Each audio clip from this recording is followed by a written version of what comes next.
साईं की रहमतों का दीदार होता है।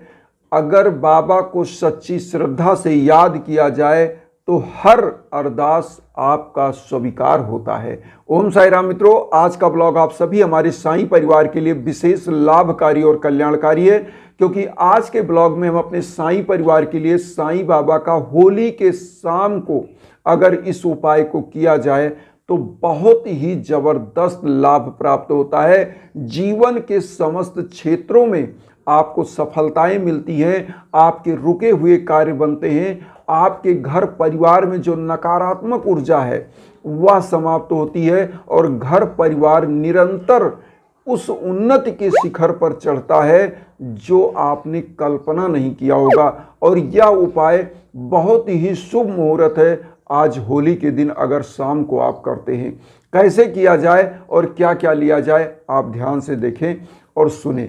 देखिए, आपको करना क्या है, येलो कलर का जो गुलाल आता है, येलो कलर का, या 7 चुटकी आपको ले लेना है गुलाल और एक पात्र में आप रख लें और 1 लोटा जल रख लें और उसके बाद पीला हल्दी रख लें एक जगह पर।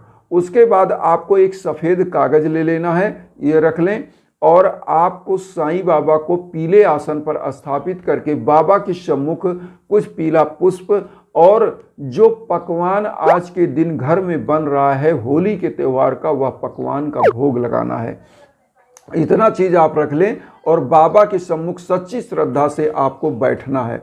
जो मैंने बोला ना कि बाबा की रहमतों का दीदार होता है, अगर सच्ची श्रद्धा से याद किया जाए तो बाबा को जो किया गया आपका हर अरदास कबूल होता है। क्योंकि इस कलयुग में कोई ऐसा चीज नहीं है जो बाबा संभव ना कर दें, कोई असंभव है ही नहीं है। क्योंकि इस पूजा को करने का मतलब यह होता है कि बाबा का 2 शब्द हमेशा याद रखिए, सच्ची श्रद्धा और सबरी। यह 2 चीज लेकर के कोई भी पूजा करते हैं तो बाबा आपकी हर मनोकामनाओं को सिद्ध करते हैं, पूर्ण करते हैं। तो सबसे पहले आपको करना क्या है, जो मैंने बताया कि 7 चुटकी गुलाल, पीला हल्दी, थोड़ा सा 1 चुटकी ले लेना है, एक सफ़ेद कागज ले लेना है, 1 लोटा जल ले लेना है और आज आपको एक अखंड ज्योति प्रज्वलित करनी है। तो तिल का तेल आप ले लें या आप घी का दीप ले लें। इतना चीज़ आप ले करके बाबा के सम्मुख बैठें और जो पकवान बन रहा है उसका भोग लगाएं। अब यहाँ पर करना क्या है, बाबा का 11 वचन आपको बोलना है, कोई दिक्कत नहीं है, सबसे इजी है। 11 वचन हमारे सभी साईं परिवार को याद होगा, रटा होगा, और नहीं याद है तो हम एक बार बता दें, फिर बताते हैं कैसे उपाय करना है। सबसे पहले 11 वचन क्या है, जो शिरडी में आएगा आपद दूर भगाएगा, चढ़े समाधि की सीढ़ी पर, पैर तले दुख की पीढ़ी पर, त्याग शरीर चला जाऊंगा, भक्त हेतु दौड़ा आऊंगा, मन में रखना दृढ़ विश्वास, करे समाधि पूरी आस, मुझे सदा जीवित ही जानो, अनुभव करो सत्य पहचानो, मेरी शरण आखाली जाए हो तो कोई मुझे बताए, जैसा भाव रहा जिस जन का वैसा रूप हुआ मेरे मन का, भार तुम्हारा मुझ पर होगा, वचन न मेरा झूठा होगा, असहायता लो भरपूर, जो मांगा वह नहीं है दूर, मुझ में लीन वचन मन काया, उसका ऋण ना कभी चुकाया, धन्य धन्य वा भक्त अनन्य, मेरी शरण तज रहे नन। तो यह साईं बाबा का 11 वचन आपको बोलना है। और उसके बाद जो 7 चुटकी गुलाल आपने लिया है उस गुलाल को ले लीजिए और उसके बाद जो हल्दी लिया है तो सबसे पहले तो गुलाल से बाबा को चंदन लगाइए और वह बाबा को चंदन लगाने के बाद खुद मस्तक में लगाइए। जो हल्दी आपने लिया है, इस हल्दी को आपको क्या करना है, उस जो सफ़ेद कागज लिया उस पर स्वास्तिक का एक निशान बनाइएगा। स्वास्तिक का निशान बना के बाबा के श्री चरणों में इस कागज को रख दीजिएगा और अखंड ज्योति प्रज्वलित करिए, एक धूप बत्ती प्रज्वलित कर दीजिएगा। बाबा की आरती, साईं बावनी, साईं चालीसा जो आप डेली करते हैं वह जरूर शाम के टाइम वह कर लें। अब यहाँ पर आपको करना क्या है, जो पकवान आपके घर में बना उसका भोग लगा दें। ये 7 चुटकी जो गुलाल है इसको आपको रखना है संभाल कर, इसको ध्यान दीजिएगा। जिन परिवारों में किसी का स्वास्थ्य खराब है, जिनके कार्य नहीं बन पा रहे हैं, जिनके दुर्भाग्य चल रहे हैं, जिनके घर में धन की कमी आ रही है, वो क्या करेंगे। सबसे पहले तो स्वास्तिक का जो निशान बनाया कागज पर, शाम को पूजा करने के बाद, होली के बाद अगले दिन, जैसे 8 मार्च को होली है तो 9 मार्च को आप क्या करें, कि इस कागज को अपने घर के मुख्य दरवाजे पर लगा दें। अगर आपका कोई प्रतिष्ठान है, शॉप है, बिजनेस करते हैं, वहाँ पे इसको लगा दें। और जो हम एक चीज़ और बता दें, जो आपका ये स्वास्तिक का निशान है कागज पर, यह सूर्य का प्रतीक होता है, धन लक्ष्मी का प्रतीक होता है और यह नकारात्मक ऊर्जा को दूर करता है। इसीलिए आपने देखा होगा बहुत पुरातन समय में घरों में जब कोई शुभ कार्य होता था तो इस स्वास्तिक के निशान को घर के मुख्य दरवाजे पर लगाया जाता था। और यहाँ पर एक चीज़ और ध्यान दीजिएगा, जो होली का त्यौहार है, ये होली का त्यौहार ऐसी मान्यता है कि बुराई पर अच्छाई की जीत का है।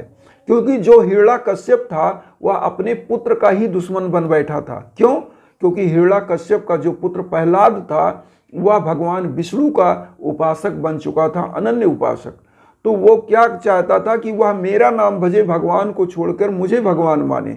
लेकिन प्रहलाद के अंदर प्रभु की ऐसी चमत्कारिक शक्तियों का प्रस्फुटन था उसके अंदर कि उसको पता था कि हमारा उद्धार कैसे होगा। तो बाल्यावस्था में ही प्रहलाद भगवान विष्णु को जो है याद करने लगा और हिरण्यकश्यप इसीलिए उसका शत्रु बन गया कि यह बच्चा मुझे ईश्वर नहीं मान रहा है। तो उसने अपनी बहन होलिका को बुलाया, जिसको वरदान था कि वह अग्नि में कभी जलेगी नहीं। तो एक जिसको संवत बोलते हैं, संवत, जो जिसमें संवत में क्या होता है, जो आप होलिका के दहन के समय जोड़ते हैं, चाहे चिता बोलिए या संवत उसको बोलते हैं। तो उस संवत में, चिता में मतलब आग लगाई गई और होलिका प्रहलाद को अपनी गोद में लेकर बैठ गई।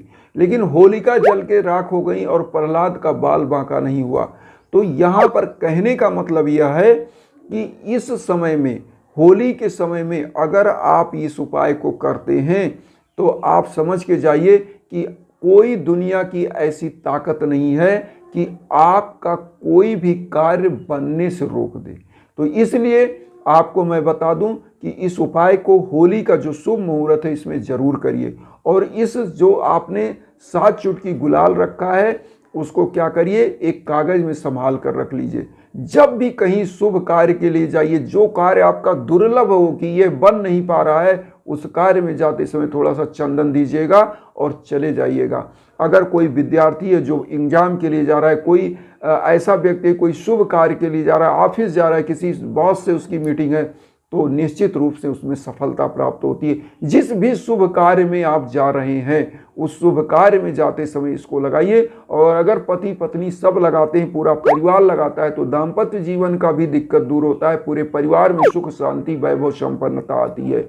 और सबसे बड़ा चीज़ कि बाबा की कृपा आपके सर माथे पर बनती है, क्योंकि जब यह चंदन आप लगाते हैं, आज्ञा चक्र होता है और आज्ञा चक्र पर जब यह चंदन लगाया जाता है तो निश्चित रूप से आपका जीवन खिल जाता है। इसीलिए इस उपाय को जरूर करिएगा। एक लोटा जो जल रखा है पूरे घर में छिड़किएगा, अखंड ज्योति पर ज्वलित करिएगा, रात भर जलने दीजिए। और यह जो स्वास्तिक का निशान है मैंने बताया उसको रात भर रहने दीजिए। अगले दिन इसको लगाना है, जहाँ भी आप घर में, दुकान में, कहीं भी लगा सकते हैं। अगर कोई स्टूडेंट पढ़ने वाला है, तैयारी करने वाला है जो जॉब के लिए, वो अपने कमरे में लगा सकता है, उसका कंसंट्रेशन अच्छा बनता है।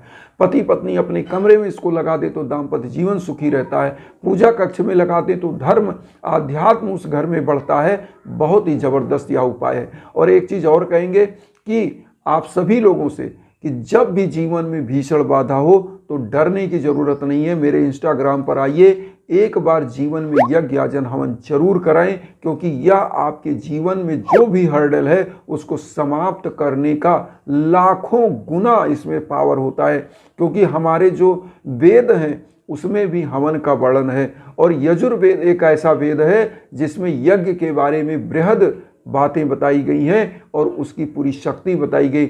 इसीलिए आप देख रहे हैं कि शिरडी में जो धूनी जल रही है वो क्या है, वह हवन का रूप है। और बाबा हमेशा धूनी जलाकर प्रज्वलित करके ही बैठते थे और एक दीप द्वारका माई में जरूर जलाते थे।